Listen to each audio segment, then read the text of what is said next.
ഇത് വരണല്ല ആക്സെൻറ്റും അല്ല. ഇന്ന് നമ്മളൊരു സെയിലിന് വന്നിട്ടുള്ളത് ഹ്യൂണ്ടായിൻ്റെ എലൻഡറാണ്. 2006 മോഡലാണ്. 2 ലിറ്റർ CRDI ഡീസൽ എഞ്ചിനുമായിട്ടാണ് ഈ വണ്ടി വരുന്നത്. അന്നത്തെ കാലത്ത് ഏറ്റവും ടോപ്പ് വേരിയൻറ്റിലായിരുന്നു ഈ വണ്ടി വന്നിട്ടുണ്ടായിരുന്നത്. ഏകദേശം 14 ലക്ഷം രൂപ ഓൺ റോഡ് ഈ പ്രൈസ് വന്നിരുന്ന വണ്ടിയായിരുന്നു. ഇതിൻ്റെ ഇൻറ്റീരിയർ നോക്കും നല്ല ഹൈ ക്വാളിറ്റിയിൽ മെയിൻറ്റെയിൻ ചെയ്തിട്ടുണ്ട്. ഈ എക്സ്റ്റീരിയറും അതുപോലെ തന്നെ നല്ല ക്വാളിറ്റി മെയിൻറ്റെയിൻ ചെയ്തിട്ടുണ്ട്. ഈ വാഹനത്തിൻ്റെ ഫീച്ചേഴ്സിലേക്ക് വരുമ്പോൾ company alloy wheels with 4 wheel disk breaks and ABS, traction control, automatic climate control, seat adjustment, steering adjustment, centre lock, അതുപോലെ സീറ്റ് ബെൽറ്റ് അഡ്ജസ്റ്റ്മെൻറ്റ് തുടങ്ങിയ ഒരുപാട് ഫീച്ചേഴ്സ് ഉള്ള ഒരു വാഹനം കൂടിയാണ്.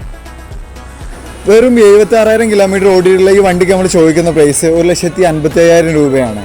ഇത് റയർ വണ്ടിയാണ്. തോന്നുമ്പോൾ കിട്ടൂല, കിട്ടുമ്പോൾ വാങ്ങിക്കോളി. അപ്പോൾ ആവശ്യമുള്ളവർ വിളിച്ചോളി, വന്നോളി, കൊണ്ടേക്കോളി.